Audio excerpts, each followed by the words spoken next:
қалайсыңдар? Сіздерге уәде еткендей, Қайнар қосымша білім беру кешеніндегі Қайнар Кезет медиа орталығы болашаққа бағдар атты жобасын ұсынады. Олай болса, бізбен бірге болыңдар. Достар, осы күнге дейін болашақта кім болуды, қандай маман иесі болатындарыңды ойландыңдар ма? Сендерді ойландырып қойдым ба? Ендеше біздің бағдарламаны үзбей қарап жүріңдер. Өйткені біз әр хабарымызда түрлі маман иелерімен кездесіп, жұмыстарының қыр-сырымен танысатын боламыз. Бірінші байлық – денсаулық. Оны бәріміз жақсы білеміз. Сырқаттанып қалсақ, бірінші кімнің көмегіне жүгінеміз? Әрине дәрігердің. Достар, дәрігер алған біліміне қарай түр-түріне бөлінеді. Мәселен, бала емдейтін дәрігерді педиатр, көз ауруын емдейтін окулист дейміз. Алдағы уақытта әрқайсысына жеке тоқталатын боламыз.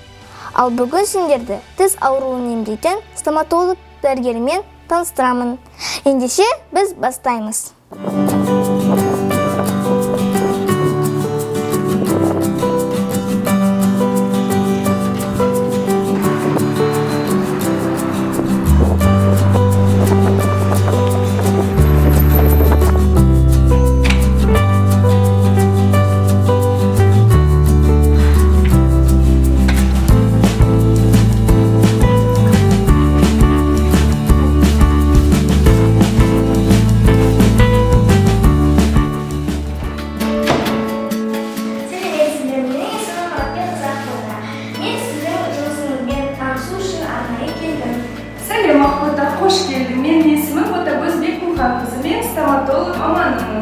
Медетова Ботагөз Бекмұқанқызы 1995 жылы Павлодар облысы Екібастұз қаласында дүниеге келген. Екібастұз қаласының нөмірі 11-ші жалпы орта білім беретін мектептің түлегі. Қарағанды мемлекеттік медицина университеті стоматология факультетін тәмамдаған. Стоматологиялық емханада 3 жылдан аса жұмыс істеді. Өмірлік ұстанымы білікті бірді жығады, білімді мыңды жығады. Жүрендіші мен саған стоматологиялық құрылғылармен таныстырамын. Ботагөз апай, жақыннан танысып, кейіннен баяндасақ. Бірінші сұрағым. Стоматолог болу үшін мектепте қандай пәндерді жақсы оқу қажет? Стоматолог болу үшін әрине ең бірінші биология пәнін жақсы білу қажет. Ал осы құрылғылармен таныстырып кетесіз бе? Әрине, бұл бізде стоматологиялық қондырғы, басқаша кресло деп айтсақ та болады. Ал енді өзінде қарап көрмінді, бұл пистолет. Пистолеттің бір жақ батырмасын бассақ ауа шығады, бір жақ батырмасын бассақ су шығады. Ары қарай, бұл бізде турбиналық наконечник. Бұнда біз алмазды борды салып, пациенттің тіс қуысын тазалаймыз. Бұл бізде микромотор. Пациентке қойған пломбаны полировать ету үшін қажет. Бұл бізде скейлер деп аталады. Скейлермен біз пациенттің тіс тастарын тазалаймыз. Ал енді осы сәтті пайдаланып, біз сенің тістеріңді қарасақ қалай қарайсың? Жарайды. Онда отыра ғой. Аша қояқ бата. Кәнеки басынды маған қарай бұраймыз. Тістеріңді қарап шығайық. Тістерің жақсы екен. Бір-екі тісінде пломба бар екен. Бұрын емдетіпсің, е? Жақсы. Гигиенаң да жақсы екен. Тістеріңді уақытылы дұрыстап тазалайды екенсің, е? Болды ақбота. Рахмет, Ботагөз апай.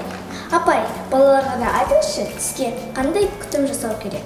Балалар міндетті түрде 6 айда бір рет стоматолог маманға кеңеске келу керек. Тіс щеткасын 3 айда бір рет ауыстыру керек. Және де әрине жақсы гигиена қажет. Сондай-ақ тілді арнайы тіл скребогымен тазалау керек. Және де ұртты да ұмытпаймыз. Тістердің арасына тұрып қалған тамақ қалдықтарын зубочисткамен емес, арнайы тіс жіптермен тазалау тиіс. Жауабыңызға рахмет. Ботагөз апай, жұмыс барысында сізде қандай қызықты оқиғалар басыңыздан өтті? Ақбота, жұмыс барысында пациенттің тісін емдеп жатқан кезде пациенттің ұйықтап қалған кездер болатын. Сондай қызықты жайлар бірнеше рет қайталанған болатын. Мәссаған, Ботагөз апай, ал сіз ондай кездерде не істейсіз? не істейміз, пациентті оятамыз. Ары қарай ондай жағдай болмау үшін пациентпен әңгімелесіп, пациенттің тістерін жағдайын айтып көрсетеміз. Бізде жұмыста сондай қызықты оқиғалар жиі болып тұрады. Ботагөз апай, жұмысында ешқандай қиындықтар туындамай ма? Ақбота, өз жұмысыңды сүйіп істейтін болсаң, жұмыста ешқандай қиындықтың болмауына өз үлесіңді қосасың. Жауабыңызға көп рахмет. Сіз стоматолог болғысы келетін балаларға қандай кеңес беруші едіңіз? Балаларға ең біріншімен жігерлік, пәндерді жақсы терең оқуға, ештеңеден қорықпауға, әрине де тілдерді білуге кеңес беремін. Ботагөз апай, бізге алтын уақытыңызды бөліп, бізбен бірге болғаныңызға көп рахмет. Сіздерге де рахмет. Сау болыңыз. Сау болыңыз. Достар, бүгінгі бағдарламамыз көңілінен шықты ма? Ұнаған болса төменге пікір қалдырып, өз ойларыңызбен бөлісіңдер. Сондай-ақ лүпіл басып, каналымызға тіркелуді ұмытпаңыздар. Қазірден нық қадамдар жасап, болашағыңды бағдарла. Бүгінгі хабарымыз өз мәресіне жетті. Келесі жүздескенше сау болыңдар.